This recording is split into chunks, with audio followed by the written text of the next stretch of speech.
ilupanga Zanganye Ema sinimukanda mo ilupanga Zanganye Kumoyo munda bishala usama Zanganye Ngambila baluma babu shiloni Atasana undegi chanza tosi Nimuka japendo mukalima Zanganye Ema sinimukanda japendo mukalima Zanganye Mulala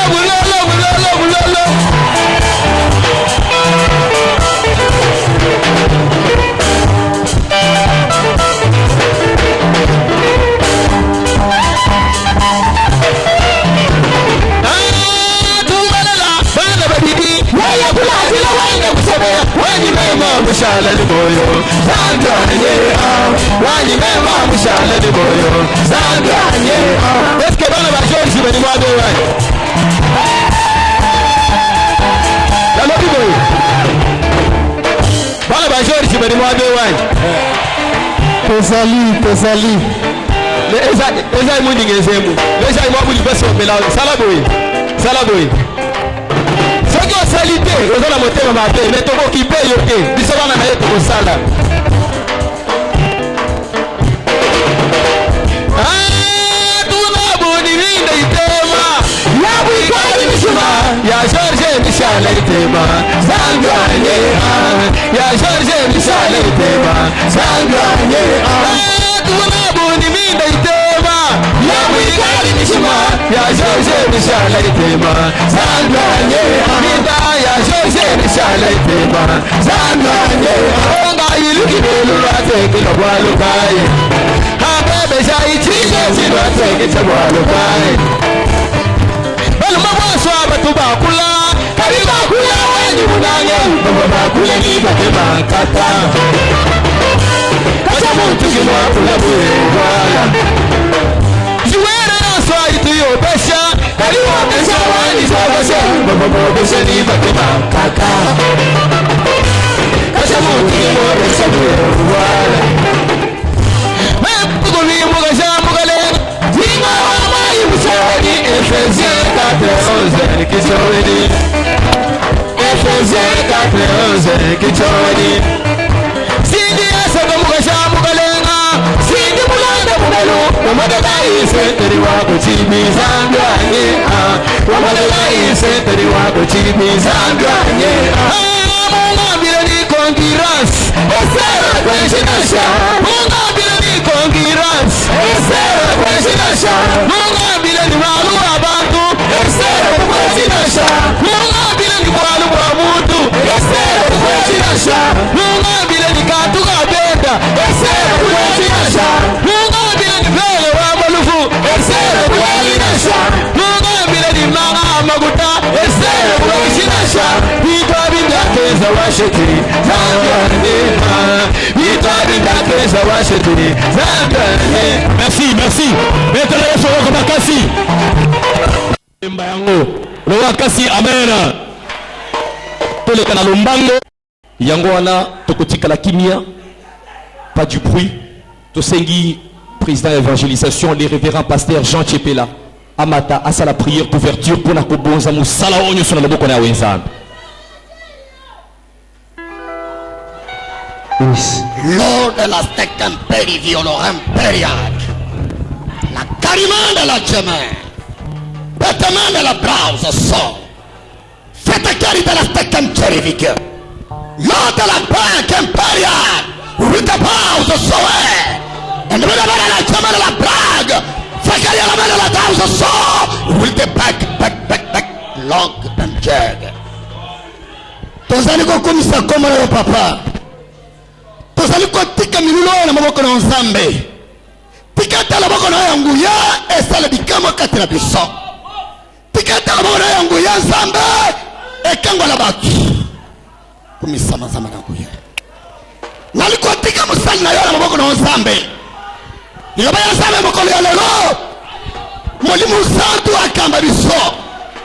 Nazali kwa tele milimu nyonso ya mpindo misale ya batamo epandeli ya milili oyo tina mokolo ya suka nazali kwa bengana esprit mauvais esprit ya kintoki na komba na Yesu ezala na esika te. Amen. Molimo na mosantu ekamba biso mulimo mosato epesi biso onyoso tonango posa to posséder kosala possession onyoso ya biso to konza yango na kombo na Yesu omisama Nzambe natiki biteni nyonso ya liangani ya lelo na maboko na yo modérateur prédicateur louange adoration makambo nyonso esalema na kombo na Yesu ebandelo tunosuka kombo na Yesu lukumo amen.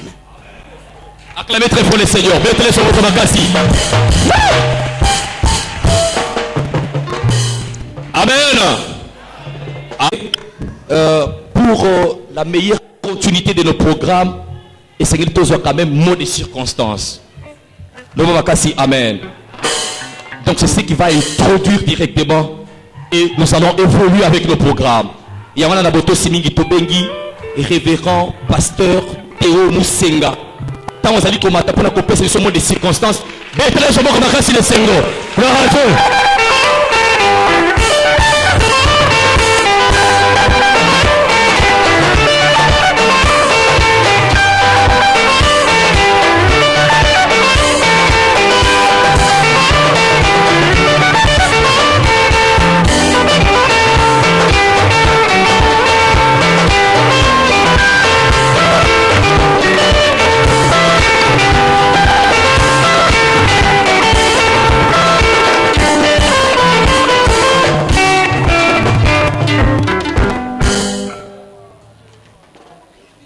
Amen.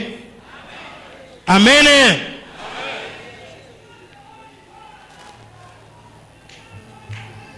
Révérend représentant provincial, révérend apôtre, révérend pasteur, révérend évangéliste et prophète, frères et sœurs en Christ, mesdames et messieurs, distingués invités. Que la grâce et la paix vous soient données de la part de Dieu notre Père, du Seigneur et Sauveur Jésus-Christ, nous a rendu grâce en ces jours et en ces lieux pour ce grand rendez-vous évangélique dénommé la traversée avec Jésus-Christ. En effet, votre présence parmi nous aujourd'hui est une preuve convaincante de la grande considération que vous avez témoignée à notre égard.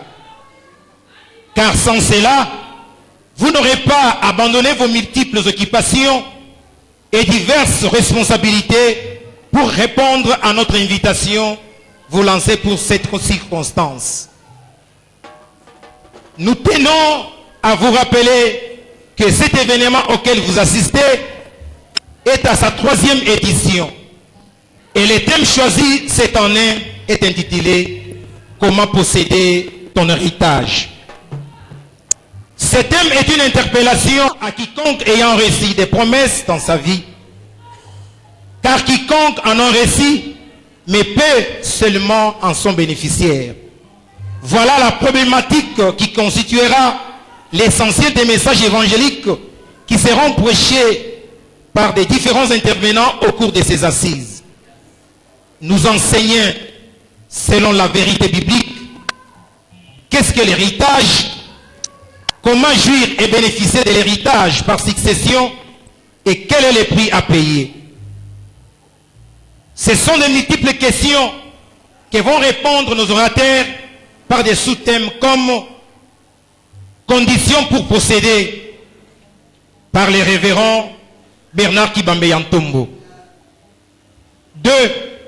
Succession et héritage par les révérends Tonton Mac Kishiku. 3. Que faire pour posséder par le révérend Pierre Ngolou.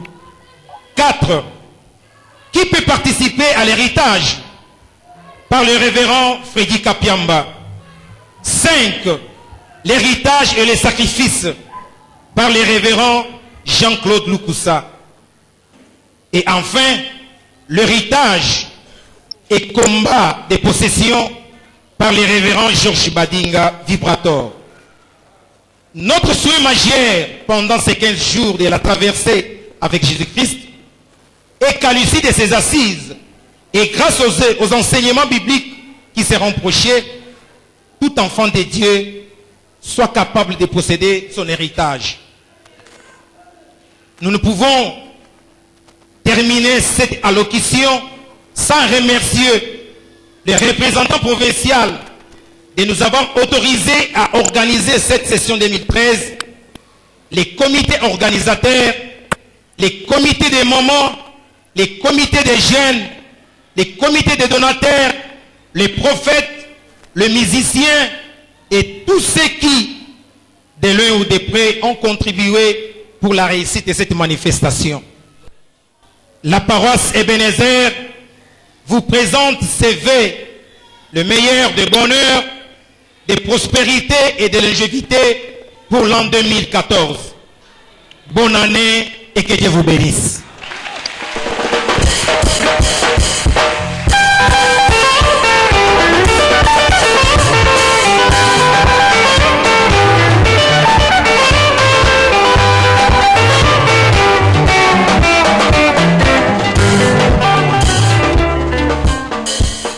Amen. Encore une fois.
manyema odizina tela nyuma ya makoya ikuluka odizina tela unayibulanda mkulukei odizina tela nyuma ya makoya nyema jina jina jina la Yesu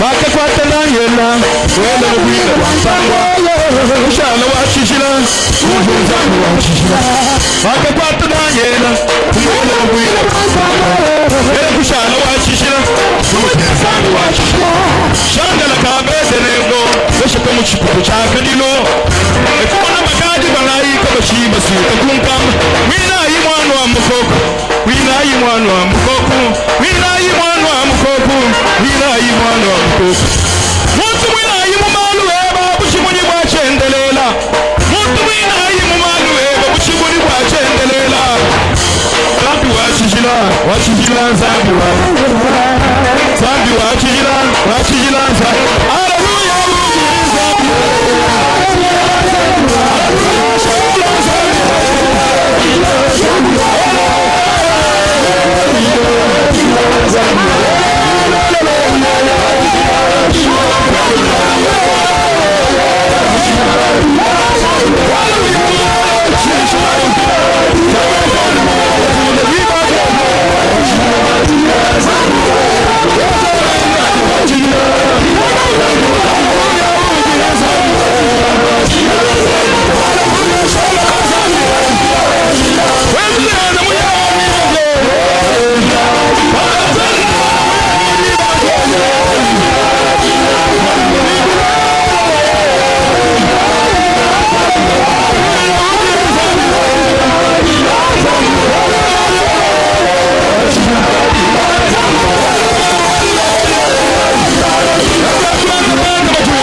Amen. Amen.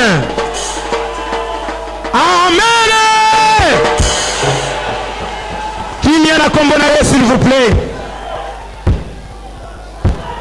Nous demandons silence au nom de Jésus-Christ.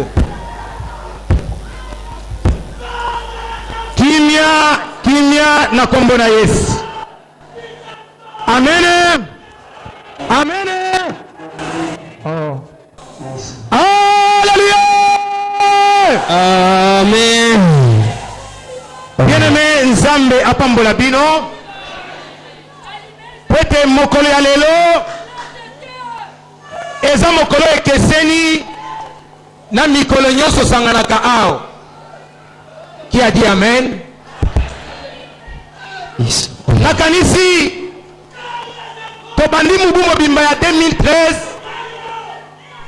kino sikoyo tokomi deja koyoka solo ya 2014 Nzambe na ngolone abateli biso na momeso ya paroisse Ebenezer tobongisaka milulu kola boye pona kolamwisa bana na Nzambe coûte que coûte tika loboko na Nzambe mwisa makati na bomwe na bango. Alléluia. Tozali na milulu na biso oyo pona mbula oyo topesi yango komo comment posséder ton héritage. Nakanisi li Faransa ezali kotungisa bato mosusu na lingale linkolo boyete boni nakoki kozwa bosangoli na ngai. Alléluia. Nde mama ya likambo tozali kosukisa nango mbula oyo de façon que na ndenge nyonso tika vraiment 2014 okota na bosangoli na yo. Ndima amen. Je crois en français ezoyoka na malamu. Quand on dit comment posséder ton héritage, un héritage c'est quoi? Un héritage c'est ce qui te revient des droits. Alléluia. C'est que tu ne peux pas céder à quelqu'un. C'est que quelqu'un d'autre ne peut pas te ravir ou bien jouer avec. Amen. Amen. Puisque maman likamta mususu tia mokulu na mitu ya bato oyo ezali ya yo oyo Nzambe alaki yo oyo bokoki kokobola na moto mosusu te oyo esengeli mpo na lipamboli na yo. C'est ce qu'on appelle héritage. Alléluia. Motuna ezali boye te boyi nakoki kozwa bosangoli na ngai. Nde mama likambo munene ezali vraiment classe munene oyo tokozwa kati na mikolo 15 tokosala boye te mutu nyonso abunda po ayeba vraiment na kozwa yango. Mutu moko te asakana na bosangoli na yo oyo tozobenga héritage ezali oyo Nzambe na yo asaloba mpo na yo. Boni moto mosusu ozoya na nzombo na nko na courage mpo loba ke yo oza na droit na boye te. Est-ce yo kondima? Yo kondima? Loba na kondima na ngai te. Pe kondima te. C'est pourquoi bandeko na kati ya mikolo 15 tozala na basuteme ya moke moke. Do esengeli bote mutu nyonso akomaka quand même. Ekozala 6 mais pona leo tozali kobanda na mama likambo moke. Oyo ezali koloboye te héritage et combat de possession. Bosangoli pe bitumba ya kozwa bosangoli na ngai. Alléluia. Bosangoli ezali ya yo. Mutu moko deja asa sampare nango. Mutu moko deja azobunda po zongo te. Lelo tokoyi bote bosangoli ezali nini? Pe ndenge nakoki kobunda bote nazwa yango. Loba nazozwa yango. Nde mama likambo moke tozali kobanda nango lelo. Bitumba pona kozwa bosangoli na ngai. Tolobi boyete ebele baza na bilaka baza na bosangoli mais basede yango. Amen. Tozali kotika siko kimia bien aimé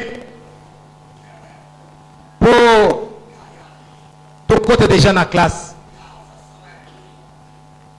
Nakanisi mutu nyonso azali prêt. Yoka malamu landa malamu nakanisi mote ya mokolo lelo alobaka bien. Alléluia. Alléluia. Alobaka kitoko. Et je crois qu'il va nous lever vraiment à une dimension vraiment supérieure. Vous allez vraiment kotika na kimia nde tokobenga ya botosi makasi ya penza papa na bana Yende Bobungisa Milulu. Yende révérend Georges Badinga le vibrateur. Amati kwa vesi sur Rwanda Mokolo Malelo.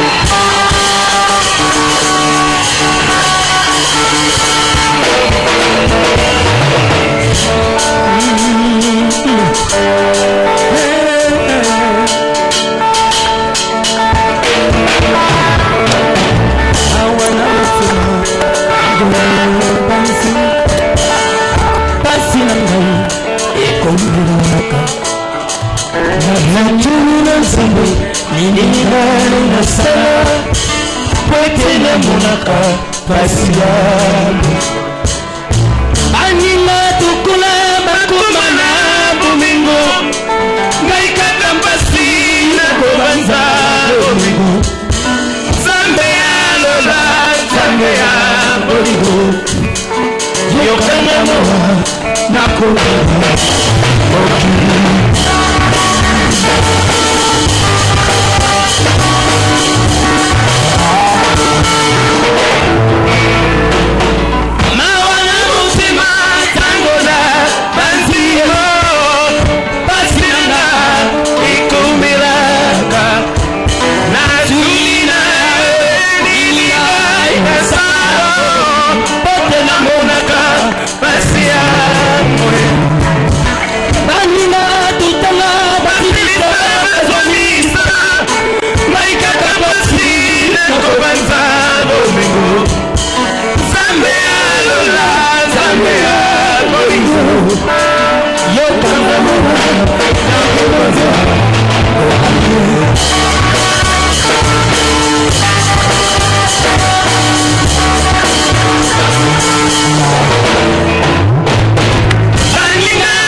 C'est fini pour moi, il n'y a plus d'autre choix que toi.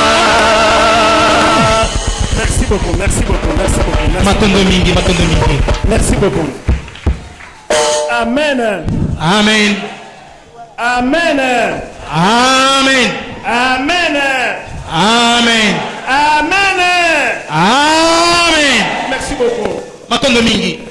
Les mots même pour exprimer ce que je sens à moi en ce moment. Parce que ce qui était rêve est devenu réalité. Nous croyons que c'est Dieu qui a la capacité de traduire, de transformer. Yakobalola.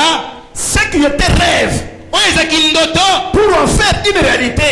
Pour accomplir comme solo. Moi, je crois que ce soir, il a encore la capacité de transformer toutes les promesses qu'il t'avait faites depuis lors. Pour que ce soir, que toutes ces promesses deviennent réalité pour toi. Est-ce que tu peux acclamer pour cela? Amen. Amen. Merci beaucoup. Matondo mingi. Je ne peux commencer sans m'excuser. Je crois qu'il y a deux papas et une maman qui m'ont encouragé. Parce que pour moi, il ne fallait pas tenir ses assises. Je disais, les moyens ne sont pas réunis, le temps vraiment, je ne sais pas comment organiser ça. Mais de l'autre côté, le Saint-Esprit insistait. Et moi, je me retenais toujours. Voilà, deux papas sont venus me voir dans mon bureau pour me poser cette question. Pourquoi cette année, tu ne parles pas de traversée? Je leur ai dit, le temps ne me permet pas. Je n'ai pas de moyens. Réunir tout cela, ça va poser problème. Et l'un d'eux m'a exhorté. Il me dit ceci: si tu es notre pasteur qui nous a toujours prêché, faites ce que le Saint-Esprit te recommande de faire. Amen. Amen. C'est pourquoi, près de m'excuser pour ce déroulement tardif que nous avons fait. Mais je vous promets, 2014, ça ne serait pas seulement national. Encore moins quinois. Nous allons faire des assises internationales.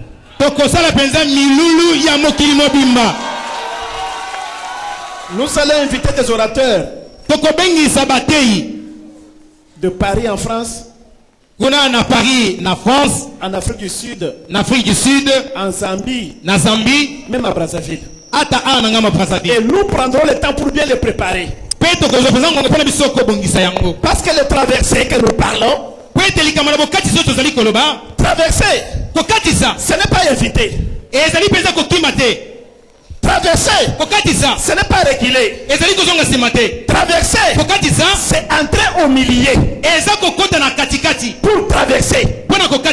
Courage. Ebenezer. Les enfants de Dieu, je vous exhorte.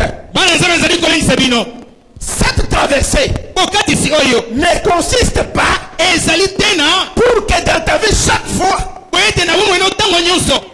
tu fais des efforts d'éviter des problèmes. Non. Les enfants d'Israël avaient traversé la mer Rouge pieds nus.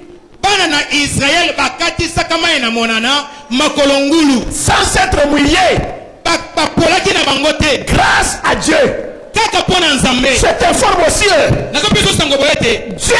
Dieu en qui vous avez cru a la capacité de te faire traverser aussi la situation difficile qui est devant toi grâce à sa parole, par la puissance du Saint-Esprit.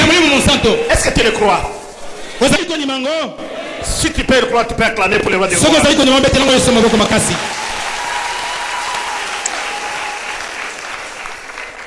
Je remercie mon représentant provincial qui est venu, qui nous a donné cette autorisation pour que nous puissions tenir ces assises. Si vous pouvez mettre debout, papa. Merci beaucoup. Sans oublier mon très cher papa, Révérend Katch, mon inspecteur. Amen. Et de tout cœur, je remercie aussi tonton Mac. Parce qu'il a quitté Canaan pour ses assises. Aboy Koliambila Voilà. Et il a eu le privilège de nous préparer pour obtenir ces assises. Papa, que Dieu vous bénisse.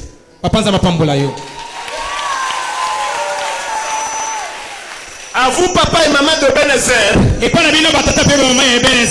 pour votre appui continu à la réussite de cette vision. Vraiment que Dieu vous fasse au centuple, au multiple, au trimultiple, au millionnaire, que vous montez comme ça.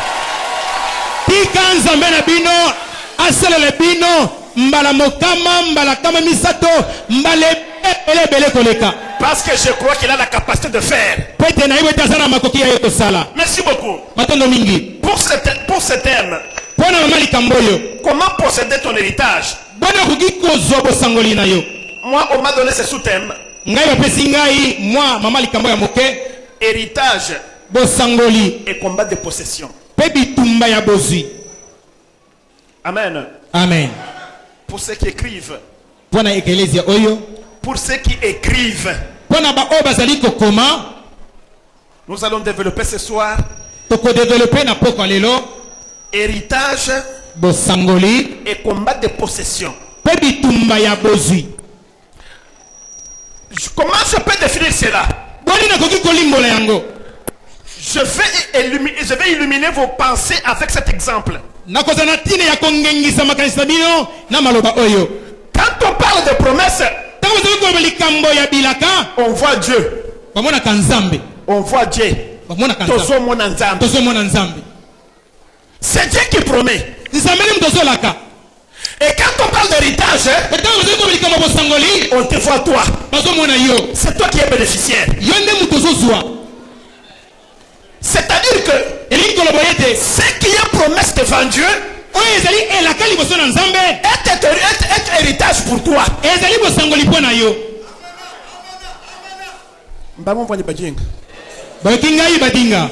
Je dis ceci. Ce que Dieu t'a promis sur le plan spirituel, c'est de la promesse.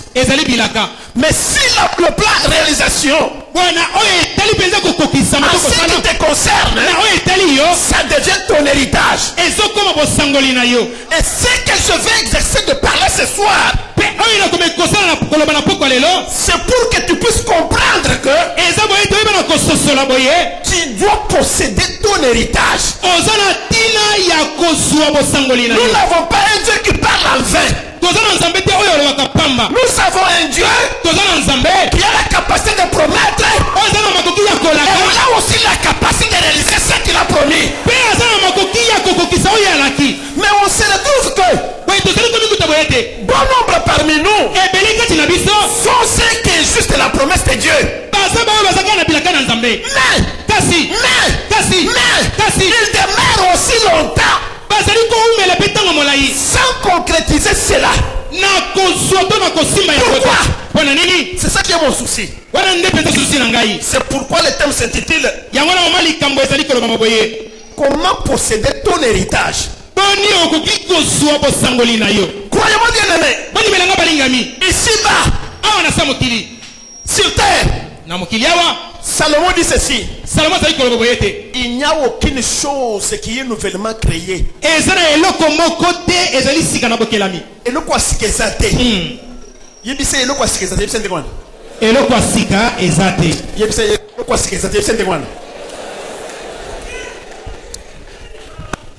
Croyez-moi, si vous allez lire Genèse chapitre 1er, le verset 27 à 29,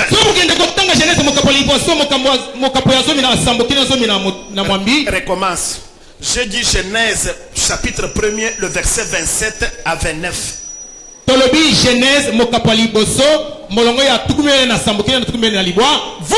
trouver tout ce que Dieu a promis pour toi et pour moi. En dehors de cela, tu ne trouveras rien qui échappe à ce que Dieu nous a promis.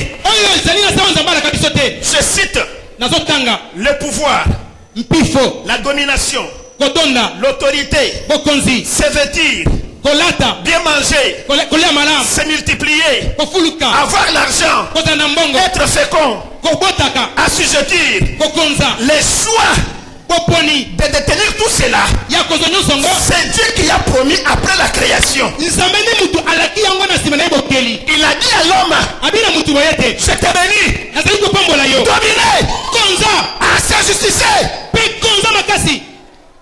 Croyez-moi, Bonimela ngai. quelque part nous voyons comme nous prions. Esika moto tozali komona ondire tozali kosambela. C'est comme nous allons inventer la charrue. Ezali lokola biso tozali kobongisa likalu. Nous avons trouvé la charrue. Tokudi na biso likalu. Nous allons passer Tokoleka na biso. et la charrue restera toujours. Pe likalu ekotikala. Les promesses sont là. Bilanga ezali. Tes ancêtres Bakoko na biso. ont vu dans cette promesse. Babikaki kati na bilaka oyo. Tes grands-parents Bakoko na yo. ont vu dans cette promesse. Babikaki kati na bilaka Et oyo. tes parents à toi Baboti na yo. ont vécu dans cette promesse. Babikaki na bilaka Et oyo. c'est ton tour maintenant. Pe ezali ngala na yo. Croyez-moi que Bonimela nga boyete. tout ce qui se passe dans ta vie, Nyonso ezali kolekana na bomoi na yo. tu dois avoir une ferme assurance que Oza na tina kozala bokusukisa me boyete. Dieu t'a déjà promis. Nzambe asili kolaka yo. Est-ce que tu es d'accord avec moi? Ya solo nimelinga. Deuxièmement, Ya mibale. pourquoi ces assises? Pona yini lilulo oyo. Nous avons vu ceci. Tomonaki boyete. La meilleure façon d'avoir une délivrance. Lolenge malamu ya kozwa bokangolami. Zongela, Lolenge malamu ya kozwa bokangolami. ce n'est pas seulement de venir à la cure d'âme Eza te koyaka na tubela et passer à la délivrance. pe koleka na bokangolami te. La meilleure façon d'avoir la délivrance, Lolenge malamu ya kozwa bokangolami. c'est de se connaître soi-même. Ezali komiyeba malamu yo moko. Connaître ce qui est ton droit. Koyeba oyo ezali makoki na yo. Et ce que tu dois faire Nini osengeli kosala pour atteindre mpona kokoma ce que tu as besoin. oyo kokoma to kozwa koposa. Le jour où tu comprendras ce qui est ton droit, Mokolo oyo kososolo ezali makoki na yo. tu ne le seras jamais Okotika ata moke te. ni sorcier, Azala ndoki, ni féticheur, azala nganga, ni ton enfant, azala mwana na yo, ni quelqu'un de ta famille. ata moto moko libota na bino. Te faire une récitade pour te dire que Abanda kolobelaka yo po aloba boye. oh voilà, j'ai donné ça, Otala na kapi oyo, j'avais retenu ça, na kangaki oyo, j'avais sacrifié ça. na bonzaka oyo. Croyez-moi, ce soir je vous dis ceci. Boni melanga na poko na zo ibisibino boye te. Tout cela, Nyonso wana, tout cela nyonso wana, sont des intimidations. ezali mangisa ya pamba. Si tu cèdes, Soki ozali kotika na yo, il faut faire quelque chose. bakosala eloko moko. Mais si tu résistes, Soki ozali la kopika, Bible déclare, Bible ezali koloba, la Bible déclare, Bible ezali koloba, résister au diable, telemela sa bolo, il fuira loin de vous. akokima mosika na yo. Il ne faut pas accepter n'importe, il ne faut pas accepter n'importe quoi. Non. Kondima te biloko nyonso mpo mopamba te. Tu dois prévaloir aussi ce qui est ton droit. Oza na ntina ya kotombola oyo ezali makoki na yo. Je veux que vous soyez un peuple fort. Nalingi boye te bozala libota moko makasi. Je reprends. Nazozongela. Je veux que vous soyez un peuple fort. Nalingi bozala libota moko makasi. Capable de résister. Na makoki ya kopika pende. Ya kotelemela. Ya kotelemela. Capable de chasser. Na makoki to na kobengana. Capable d'arracher. Na makoki ya kobotola. C'est ça ce que l'évangile nous exhorte à faire. Wana nde sango malamu ezali kolendisa biso bana biso kosala. L'évangile ne nous appelle pas à être des pleurnicheurs. Sango malamu ezali kobanga biso bete tozala penza bato na bilelité. Toujours de passer de jérémiade en jérémiade. Kolela mikolo nyonso koleka kaka na kolela kaka De kolela lamentation à lamentation. kolela lela pamba pamba. Mon souhait est que, Posala ngeza boye. après ces assises, Na sima milulu oyo. que tu sois une femme digne, Ozala penza mwasi penza oyo. un homme capable Mobali oyo asengeli de prévaloir ce qu'est ton droit. ya kotombola ezali makoki na yo. Acclamons pour le roi des rois. Maboko pona moko za bakonzi. Nous allons commencer avec l'héritage. Tozali kobana na bosangoli. Pour ce soir, nous allons voir l'héritage. Pona poko tokomana bosangoli. Selon ton dictionnaire, Pona ndisa dictionnaire na yo. si tu vas vérifier dans ton dictionnaire, Pona ne kotala na dictionnaire na yo. il est écrit ceci. Ekonomi kona boye. Un héritage, Bosangoli. c'est ce qui est transmissible par succession. Eza oyo epesamelaka na bokitani. Chikash, Loboko. je reprends. Nazosongela. Héritage, Bosangoli. c'est ce qui est transmissible par succession Ezali oyo ezali kopesama na bokitani. ou action d'hériter. To lolenge ya yo kosangola. Voilà. Ce cette succession-là existe dans la vie de chacun de nous.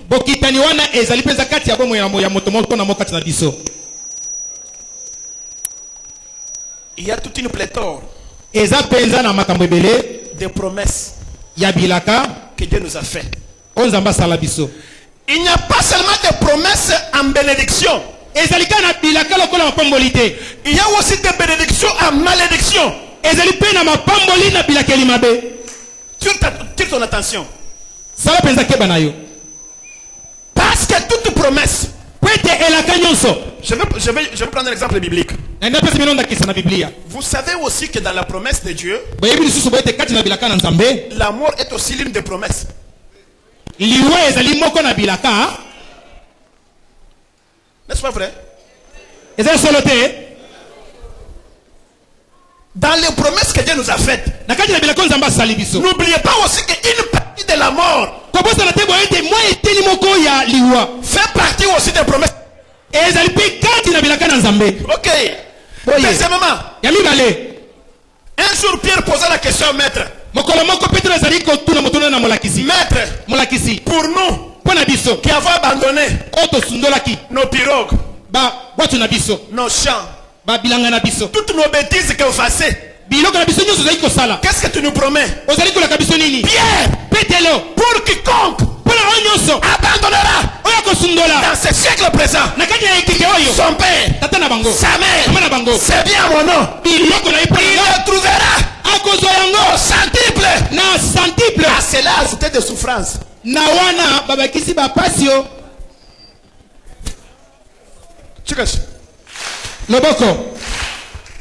Tout est promesse. Dis à ton voisin, ta voisine. Tout est promesse. Il n'y a rien qui peut exister en dehors des promesses. Tout est promesse de Dieu. Mon Dieu soit bien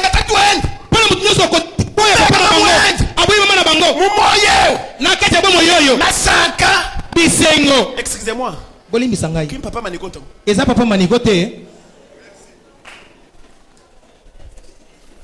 Masanka lukama bisengo mokama na mokama mindambu wa bululu mutente kafu na mwandamba bololo babakisa likolo. Tu dois connaître cela. Kwamba ni koloba atana sobika isengo mikolo nyonso mukolo mosoko ya bololo kokota. Oh yeah. Atale na teki lobi na teki ti vendredi na koteka te bitula. Mama weto. Mama yambi. Chekash. Loboko. Croyez-moi que un jour que vous comprendrez que du matin au soir, tu n'as ni effort à fournir, ni à pleurer, mais tu dois croire. Tu dois avoir confiance. Ce jour-là, ta vie changera.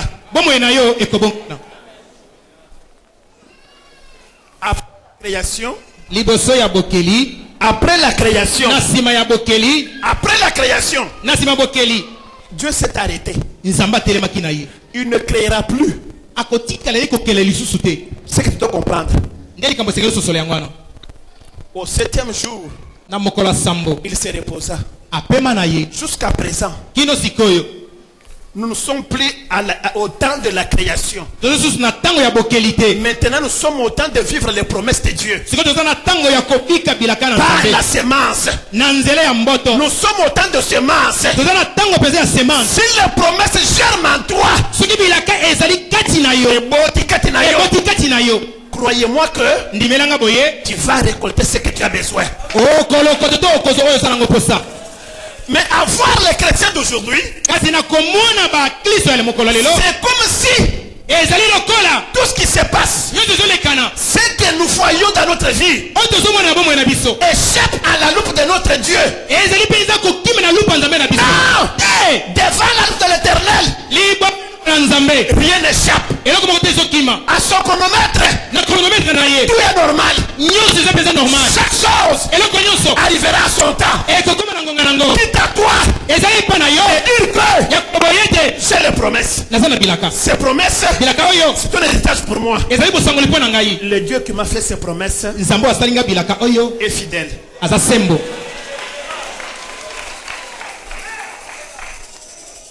Est-ce que tu crois aussi à cela? Tout est promesse. Croyez-moi. En dehors des promesses et de l'alliance, il n'y a pas d'autre voie. Dieu n'a que ces deux voies-là. De la promesse à l'alliance. Mais nous allons parler d'héritage comme promesse. Exemple dans la Bible. Isaac, fils de la promesse. Oui ou non? La naissance de Jésus était déjà promis. Au temps convenable, Moïse avait dit au peuple d'Israël: ne vous souciez pas pour moi. Au temps convenable, Dieu vous enverra un prophète plus fort que moi. C'est que la naissance de Jésus était un héritage pour nous aussi. Était un héritage pour nous. Pourquoi? Parce qu'on avait déjà promis qu'un fils sera né. Même sa mort a été prophétisée aussi bien avant. Zacharie avait déjà bien prophétisé. Il sera vendu aux 30 cycles d'argent. Mais ce que Judas avait fait, ce ne venait pas de lui. C'était la parole de Dieu. Croyez-moi ce soir, que tu sois ensorcelé, c'est la volonté de Dieu. Que tu sois abandonné, c'est la volonté de Dieu. Que tu sois haï, c'est la volonté de Dieu. Que tu sois trahi, c'est la volonté de Dieu. C'est que tu dois faire, c'est faire encore confiance à ce Dieu. Pour lui dire que, comme j'ai vu le négatif, je crois aussi que un jour viendra, le positif apparaîtra dans ma vie. Voilà ce qu'on peut retenir. Tout est promis. Et si c'est de la promesse, c'est de l'héritage pour nous. L'héritage, c'est quelque chose qu'on acquiert sans faire un effort. Quelqu'un a travaillé à ta place. Il a construit une maison. Il a acheté une belle voiture. Il a amassé de l'argent. Et quand tu le passes, il te dit: mon fils, voilà ce que je te laisse comme héritage. Vous allez trouver cela dans Jean chapitre 3 verset 16. La Bible déclare: car Dieu a tant aimé le monde. Quand Dieu a tant aimé le monde, qu'il a donné son fils unique, afin que quiconque croit en lui ne périsse point, mais qu'il ait la vie, la vie, la vie, la vie, la vie, la vie. Car Dieu a tant aimé le monde, sans que le monde fasse un effort. Pendant que tu étais ivrogne, Dieu t'avait déjà aimé. Pendant que tu étais féticheur, l'amour de Dieu était déjà plat pour toi. Quand tu étais fumeur du chanvre,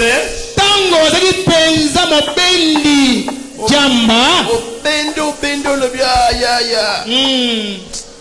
na mwana bamboro makambo ezosala sona silika bokolobona sali faux. Vraiment.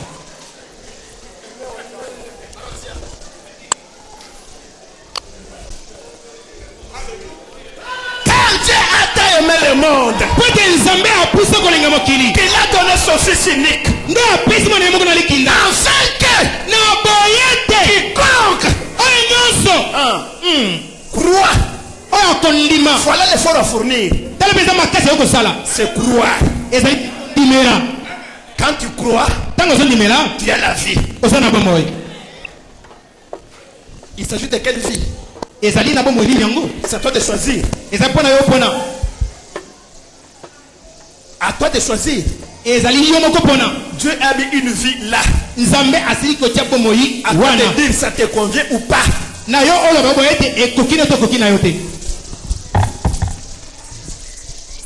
Car Dieu a aimé Ebenezer. Car Dieu a aimé et ETC. J'aimerais que nous enlevons le monde. Nalingi tolongola liloba mode Que chacun remplace son nom. tika moko azongisa na esika na kombo na ye. Allez, parlons. Come on. Tokei. Pete nzamba pusa kolinga Teo kilado ali apesi mwana na ye moko. Pete tangu Teo akondimela ye akufa te azana bomba ya seko. Na yo kite. Matsama mungongo lo makasi.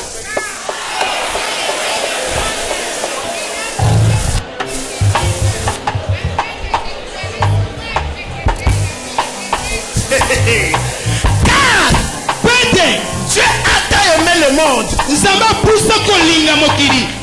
Je crois que ce soir Dieu a aimé Georges. C'est ça que j'ai dit. Et papa, on a profité.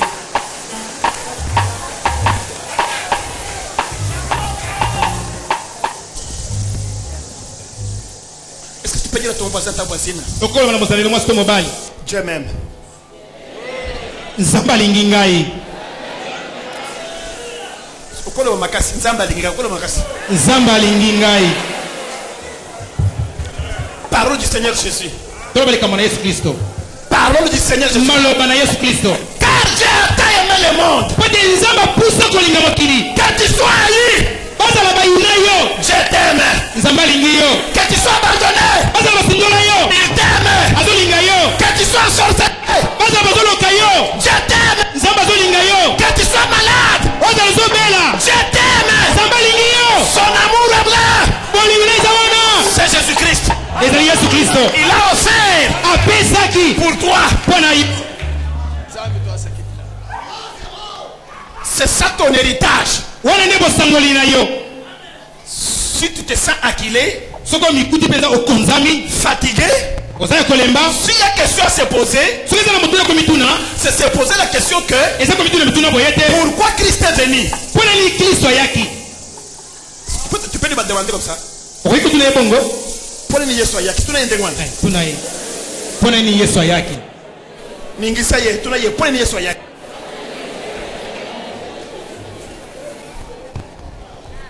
Et c'est par la foi qu'Abraham et Isaac. Qu'est-ce que ça veut dire par là? C'est-à-dire que les jours où tu vas comprendre que tout ce que je fais ne sort pas de la parole. Tout ce que je vois n'échappe pas à mon héritage.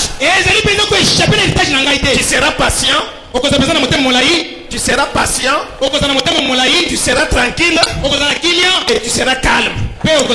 C'est pourquoi Esaïe dit ceci. C'est dans la tranquillité et la confiance que sera votre force. Si tu vois quelqu'un agité, quand tu es malade, il n'a jamais compris l'héritage de Dieu. Quand tu verras quelqu'un agité, parce qu'on a parlé mal de lui,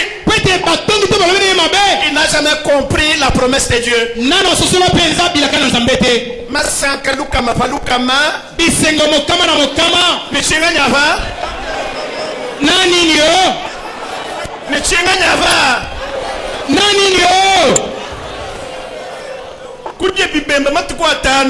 kolia soso penza mikolo mitano Disambombu okona poso ngai.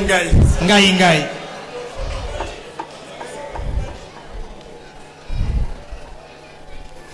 Car Dieu a tant aimé le monde qu'il a donné son Fils unique. Enfin, quelqu'un croit en lui ne périsse point, mais qu'il ait la vie éternelle. La vie. Est-ce que tu peux dire ça avec moi? La vie.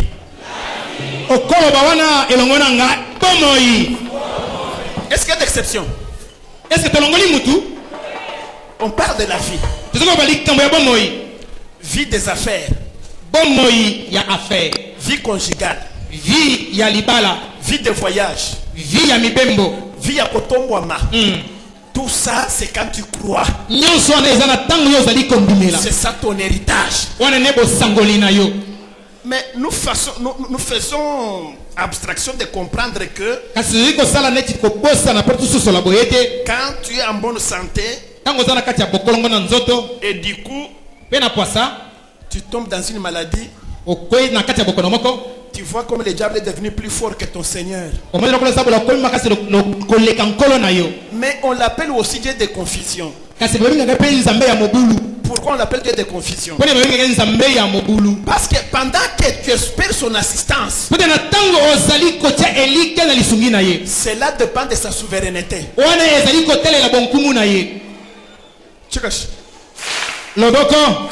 Je reprends. Pendant que tu tiens,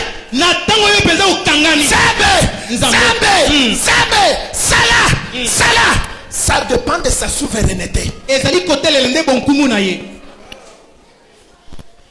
Paul était un superbe apôtre. 3 fois il a prié le Seigneur pour qu'il puisse être guéri. Quelle était la réponse de Dieu? Ma grâce, ma grâce,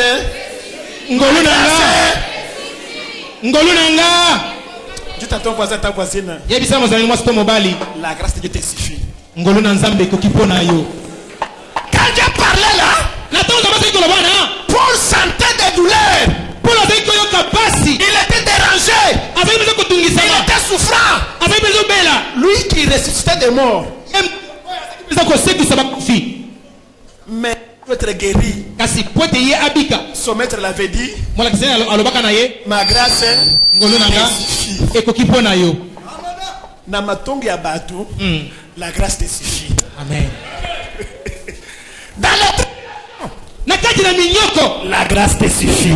Il faut faire confiance à la grâce de Dieu. Si tu ne le fais pas, tu vas taper à côté.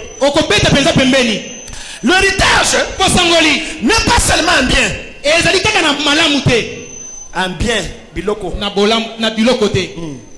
Je parle bien en termes de biloko. Oui, papa. L'héritage n'est pas seulement un bien. Non.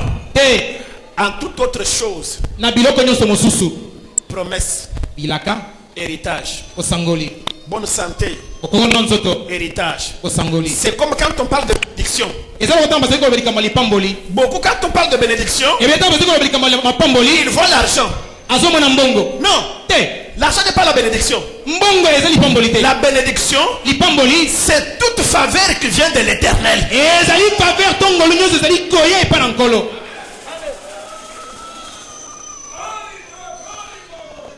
Quand tu considérais un jour que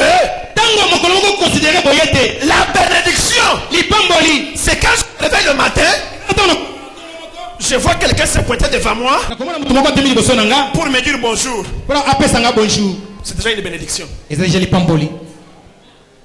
autre bénédiction, c'est de lever comme ça devant le Seigneur. Une grande bénédiction. Une bénédiction, c'est être à côté de celui qui est à ta côté là-bas.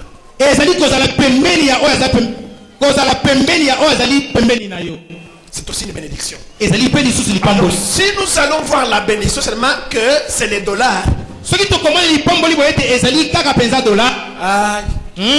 Olongwe.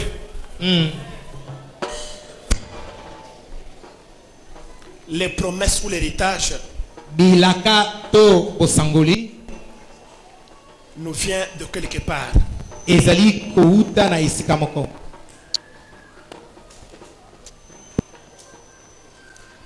veux bien marcher avec le Seigneur, soki olingi kotambola malamu na nkolo si tu veux bien marcher avec le Seigneur, soki olingi otambola malamu na nkolo tu dois tenir compte de ces deux voies. esengeli mpenza otya na motuya banzela oyo mibale La promesse bilaka et l'alliance. mpe boyokani. Voilà les voies par lesquelles tala banzela na oyo wapi nous entrons en connexion avec notre Dieu. tozali kokota na bokutani na nzambe na biso. Nous allons voir les sortes d'héritage maintenant. tokomona lolenge sikoyo ya babosangoli. Là, vous pouvez noter wana bokokela bino kokoma la première référence biblique pour cela. référence biblique mpona wana 2 Chroniques chapitre 28, 2 Chroniques chapitre 28 le verset 8. verset 8. 2 Chroniques 28, 2 Chroniques 28 verset 8. verset 8. Il y a trois sortes de bénédictions, d'héritage. eza lolenge misato ya bosangoli. Bolimbisaka côté ya mapamboli, okana komi côté na mahéritage na zolo beza bénédiction. Kaka mapamboli. Oh. To pesa na ba intuitif que sika mikolo. Chikash. loboko Nous avons trois sortes d'héritage. toza lolenge misato ya bosangoli.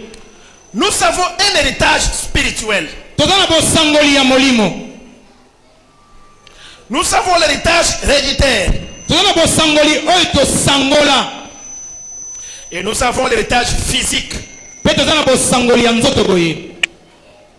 Je reprends. nazozongela L'héritage spirituel, bosangoli ya molimo héréditaire oyo tozwa na baboti to tosangola et physique. mpe ya nzoto boye. C'est cela que nous allons développer ce soir. wana nde tokofongola na pokwa lelo. Vanda bien sikoyo. Vanda malam. Tombolo loboko mbali likolo.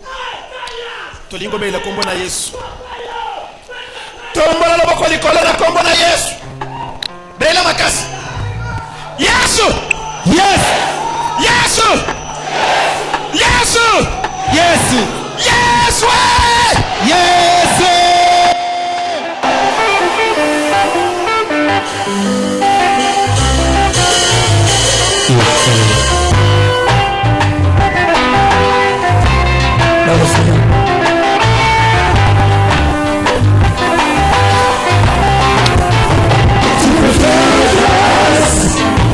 Tu peux faire grâce.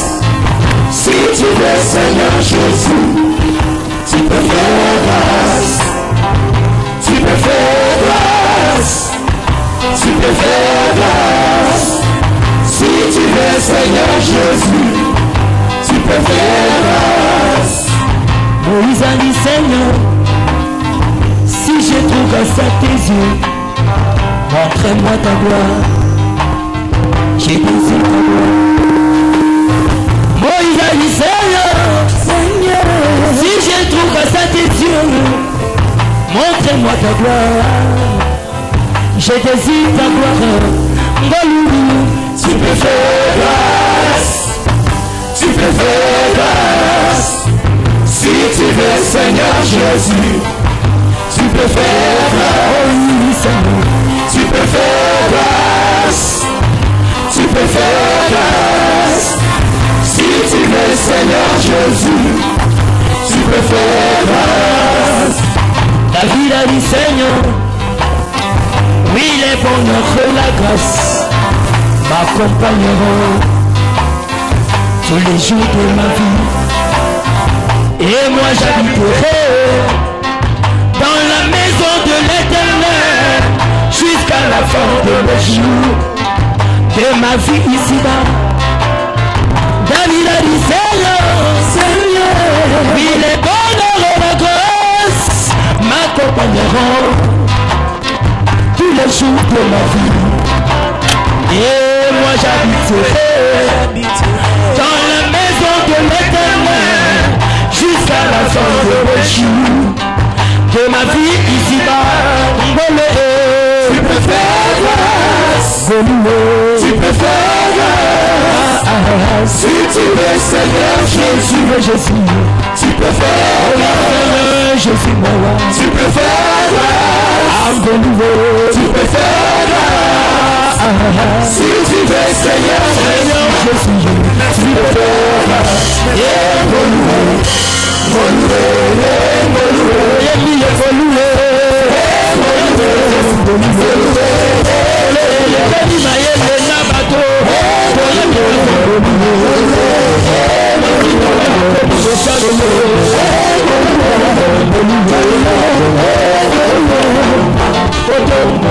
Merci.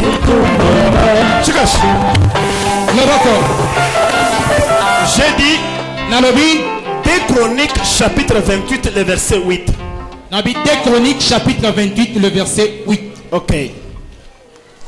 L'héritage spirituel, Bosangoli ya molimo, l'héritage héréditaire bosangoli oyo uti na baboti et l'héritage physique. pe bosangoli oyo ezali komona na oyo kusimbama. Nous allons commencer avec l'héritage spirituel. Tozobana na bosangoli ya molimo. D'abord qu'on lise ces versets-là, s'il vous plaît. Oui, Eric. Liboso batangeli biso verset wana soki bolingi. Combien? Ya 2 Chroniques chapitre 28, 2 Chroniques chapitre 28 le verset 8. molongo ya mwambi. Deuxième livre de Chroniques, chapitre 28, le verset 8. Je lis au nom de notre Seigneur Jésus-Christ.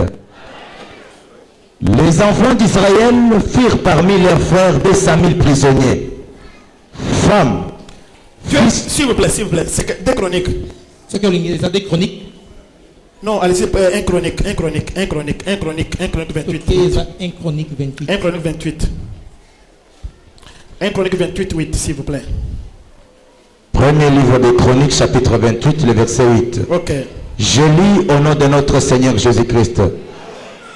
Maintenant, aux yeux de tout Israël de l'Assemblée de l'Éternel, et en présence de notre Dieu qui vous entend, Ok. observez et prenez à cœur tous les commandements de l'Éternel, votre Dieu, afin que vous possédiez ce bon pays et que vous le laissiez en héritage à vos fils après vous à perpétuité. Amen. Amen. Acclamons pour le roi des rois. Maboko pona mokozi na bakonzi. Ce qui me choque, Oyo ezali kosalanga pasi. c'est les paroles de David. Ezali maloba ya Dawidi. David a trouvé Israël déjà en terre promise. Dawidi asili kokuta Israeli kati na mabele na elaka. Il ne parle encore de possession. Azali kolobela mosusu likambo ya bosangoli. Qu'est-ce que cela veut dire?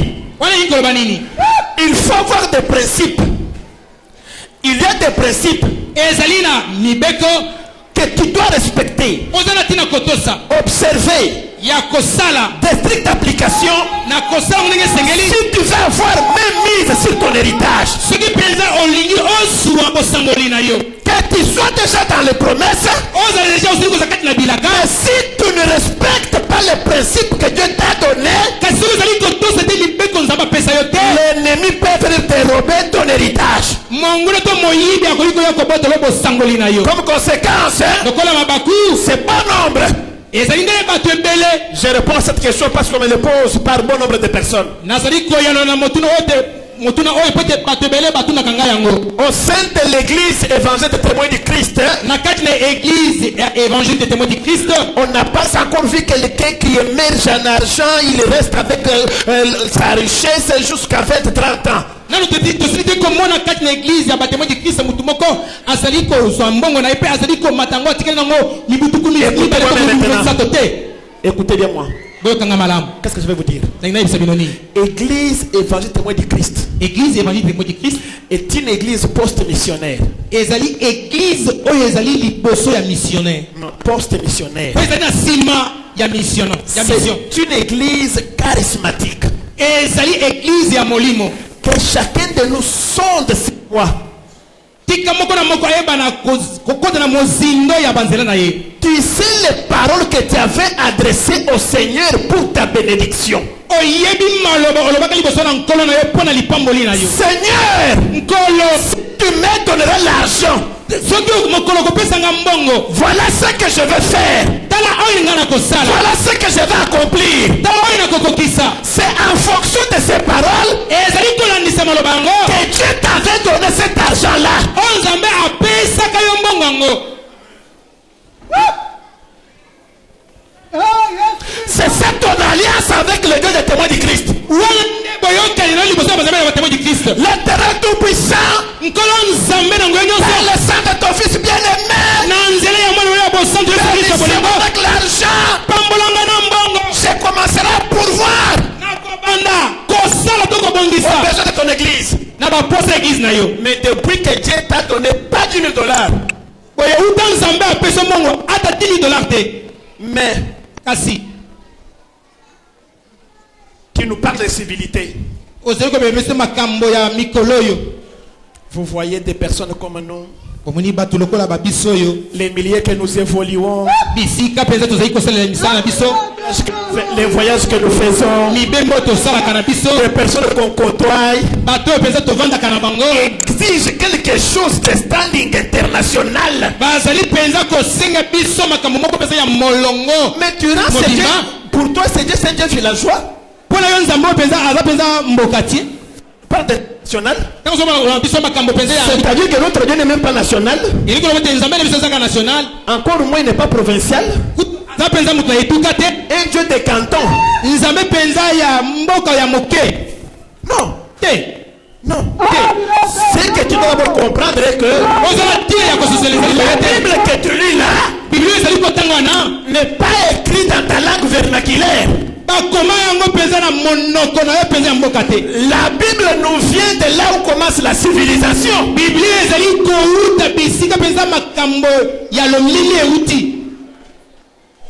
Alors, en conclusion, si tu veux demeurer à cette église avec la Dieu t'a donné,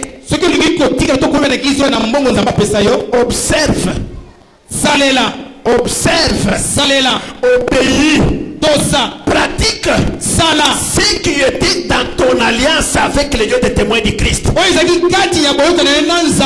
ce moment-là, qu'il pleuve ou qu'il neige, ce Dieu te soutiendra. C'était une parenthèse. Nous parlons maintenant de bénédiction, d'héritage spirituel. Qu'est-ce qui est spirituel? L'origine de l'héritage spirituel. L'héritage spirituel, c'est Dieu. Comme l'homme est composé de trois parties, l'esprit, l'âme et le corps, toutes ces trois parties sont concernées par l'héritage distinct aussi.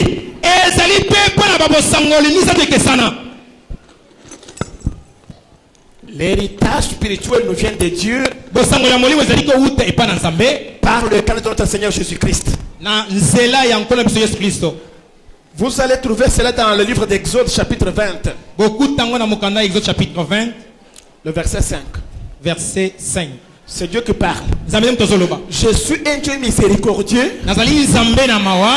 Fais grâce jusqu'à la millième génération des enfants dont les pères m'ont honoré. Pour les enfants pareils, ils doivent glorifier l'Éternel. Parce que pour les œuvres de leurs parents, avant leurs œuvres, les œuvres de leurs parents l'ont déjà procuré quelque chose de précieux devant Dieu.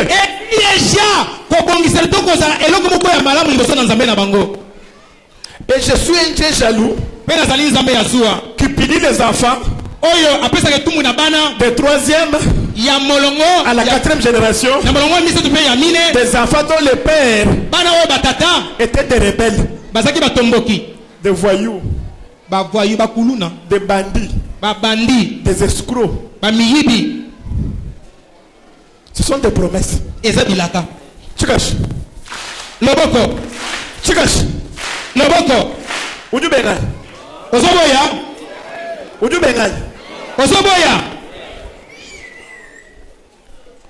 Les promesses spirituelles, c'est ce que je vous dis là. Dieu a créé Adam et Ève. Il n'avait pas donné même une petite où. Mais aujourd'hui, par l'intelligence, qui est la première bénédiction, l'homme extrait de l'or, de l'uranium, c'est que Dieu ne l'avait pas dit de faire, mais de son intelligence.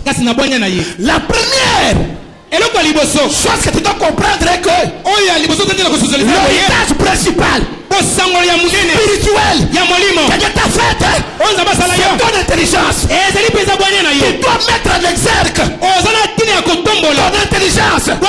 Parce que c'est par là que Dieu va t'ouvrir les portes possibles afin que tu puisses être béni.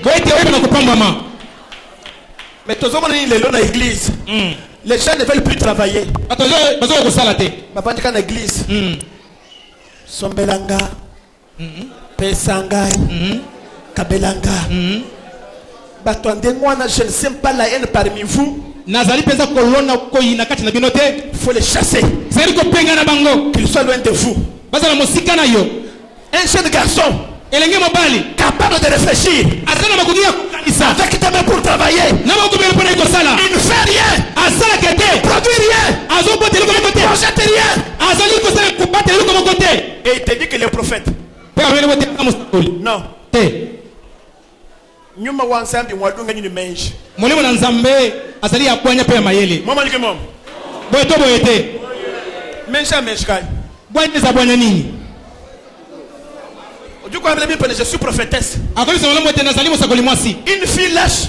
Mwasi pesa botaou. Elle ne sait même pas balayer la maison. Ayiba ta kokomo landa kute. Elle ne sait même pas préparer. Ayiba ta kolamba te. Elle te dit qu'elle est prophétesse. Abiba ta za mosakoli mwasi. Quel genre d'esprit que tu as? Kasi wana za molimo ni nozana ngwana. Azola la bande 20h 12h à l'aube. Il te dit que j'ai des promesses. Ça va se réaliser. Par quelle voie? C'est un Dieu miséricordieux. Ces promesses sont pour tout le monde.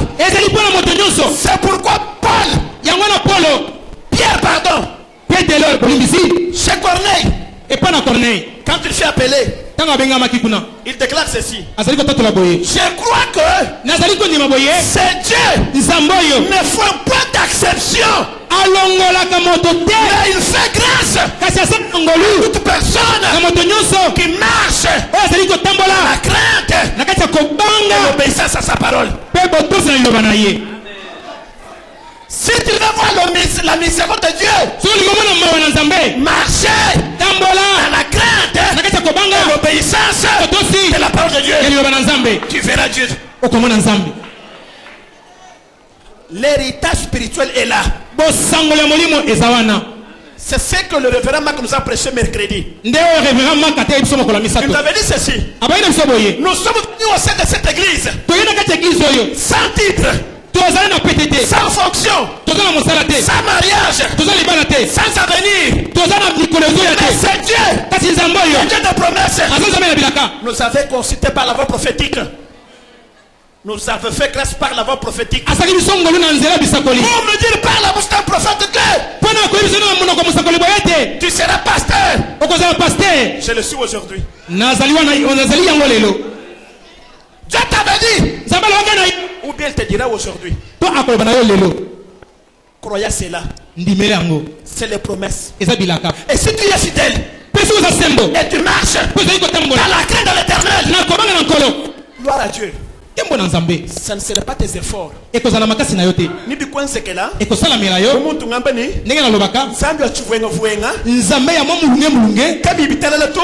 Ezana ngoma lili. Kabi bibanda to. Ezo matate. Bubi dibifwa. On dirait ezo kufa. Bubi dibishika. On dirait ezo si. Nzambe anuvenga vuenga hu. Nzambe ya mwa mulunge mulunga.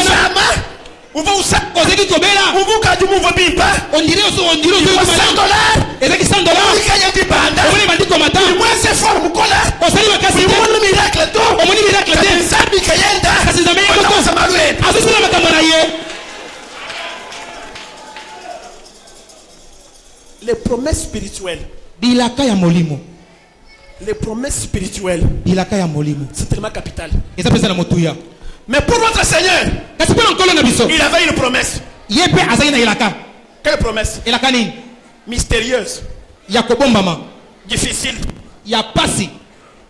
C'est que toi, mon fils, tu dois mourir à une condition que tu ne vas pas pourrir.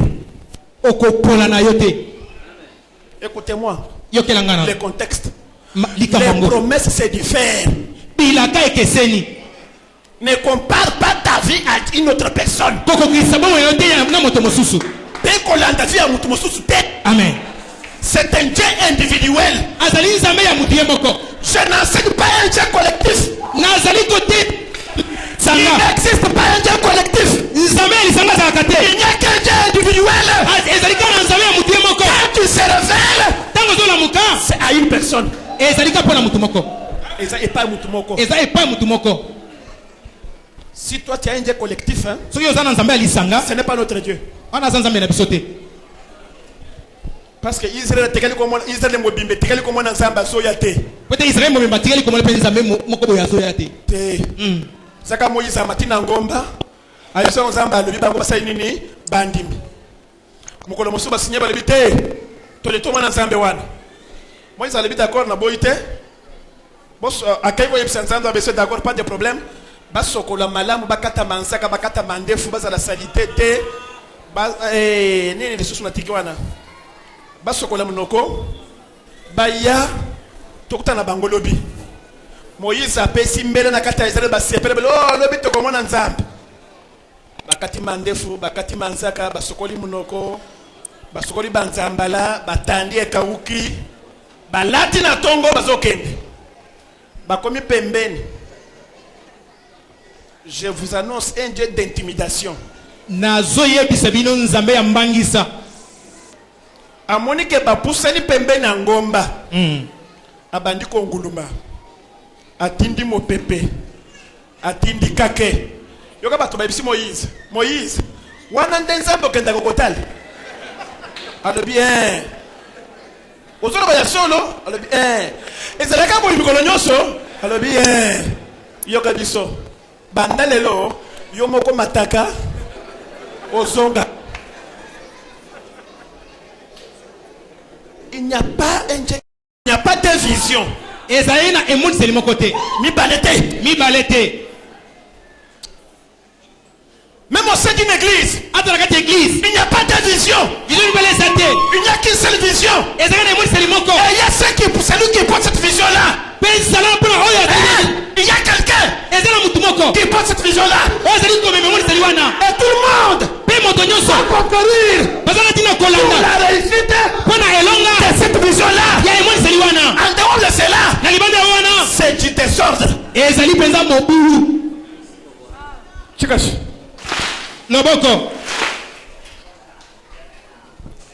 L'héritage spirituel semble être quasi inexistant. Or ça existe. Esaïe avait bel et bien prophétisé. Si tu vas lire Esaïe, il parle au présent. Un fils nous est né. Si comme le Seigneur était né ce jour-là. Je vais exprimer un peu ça aujourd'hui. Ok. Bon nombre parmi nous ont vécu en direct l'enterrement de Mandela. Si on te posait la question, Bakundi,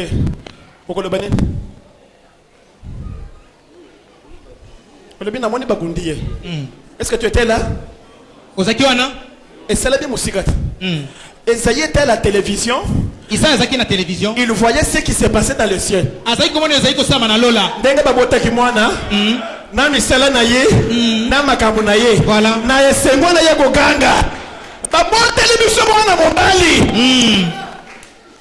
C'est pourquoi quand le prophète te parle, il te parle au présent. Parce qu'elles sont pour Nayo et pas une ensemble. Kolenga kateo non. Eko so mukolo moko, ezu mikolo mibale, ezu mbula mobimba, eko so soki te zela kakaka. Pour trancher Abakouk nous conseille. Pour trancher. Pona kokata. Abakouk nous conseille. Abakouk conseille ko pesa sotoli. Chikenda ko mona yechi. E moni seli oyo. Chachi konto. Eza ya tango. Chochi shinga kana. Soki umeli. Wende bishafa. Osala boni o. Wende bishafa. Osala boni o. Osela yango. Nyabulela. Eza solo. Katukule ndoko bachini. Kasi ozopenga mpo na nini? Kunga imwe Ebenezer. Tosinga ozakata Ebenezer. Kunga sambi. Asambeli chikenda kumonachi. Zambala wote. Nchachi kontu. Eza ya eleko. Chochi jangu luka. Soki umeli. Ete bishaba. Injil. Sala boni yo. Zela yango. L'héritage spirituel. Bosangoli ya molimo. Ujinenda malu. Ezalaka na makambo nango. Ajalonda. We ezolanda. Lusalo wa nzambi. Mawa na nzambe. Ngasa wa nzambi. Ngolu na nzambe.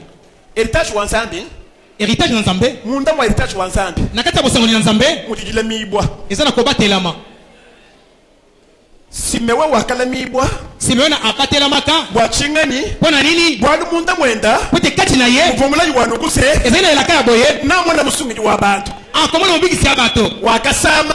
Abelaka na ye. Kimu foto. Akufaka te. Uvoni moi. Azaki na bomoi. Toni faka muna imasia. Kiro na tango mona kimasia. Nasa waheba. Ata yope. Nasa waheba. Ata yope. Mwa héritage web. Na bosangoli na yo. Bikala iki mwazi kukumbana to. Soni ni kukisemi te. Aba se chakufa. Wabana kukufa na ngai. Te. Nasa maka samuli. Ata makole vindi. Chena foto. Na kufa na ngai te. Nasa mesumula. Ata mise vindi. Chena foto. Kufa te. Nasa mama ni Tibet. Ata na gale tibe. Chena foto. Na kukufa na ngai te. Munda mwanyi. Itikati na nga. Mulai wa zambi. Eleka na nzambe. Ujimom. Eza kuna. Wa mula yawu. Yango elaka. Mufyanyi bwanyi. Eza bosangoli na ngai. Croyez moi. Kwani belanga. Ngimanya na bwa héritage spirituel. Natemana pona héritage spirituel. Nous passons au deuxième héritage. Tozoleka na héritage ya mibale. L'héritage héréditaire. Bosangoli oyo tozwi na baboti na biso to ekitani na biso. L'héritage héréditaire parfois mubole mubiye ujunuke yibibibe. Bosangoli oyo ya bokitani yango mpenza eza mabe ezali konyukuta mpenza epola ezolumba. L'origine, mosisa nango c'est l'âme. ezali molema. L'âme, molema c'est l'ancêtre. ezali bokoko. Koko. Eza koko. L'héritage héréditaire. Bosangoli ya bokitani. Aujourd'hui, je parle responsable. lelo nazali koloba liboso ba responsable. Aux parents. Na baboti. À toi, papa. Na yo À papa. toi, maman. Na yo mama. Écoute-moi bien. Yokanga malamu. Qu'est-ce que tu prépares à l'égard de tes enfants? Nini ozali kobongisa mpo otikela bana na yo. Ni baba okufenda bana bebo munjila. Bakondi kofuna nzela. Mwanakana kamufaki wa mangaka. Tala mwana ya kisio oyo. Tata bufola bantu moyani. Tata mimi azali kopesa bato Tata mbote. mfude ni bantu wani. Tata azali kolia na bato. Est-ce que kumele bato volo ko kwani? Te nando na bitu bataziko ya kuna. Voilà l'héritage qu'on paie avec nos enfants. Tala basangoli tuzana tukoyi kotika na bana na biso. Quand je parle là, Tala zolo bana. tu peux être féticheur. Okoyi kozala nganga kisi. Udima kala mwene bwana. Okozala nganga kisi. Kala frère maçon. Ozali franc-maçon. Kala rose chrétien. Ozala rose chrétien. Kala mwene kankar. Oza mutu ya nkankara. Croyez-moi. Ndimelanga. Bien subi du wenzari. Yoso zosala. Wewe ndo vita.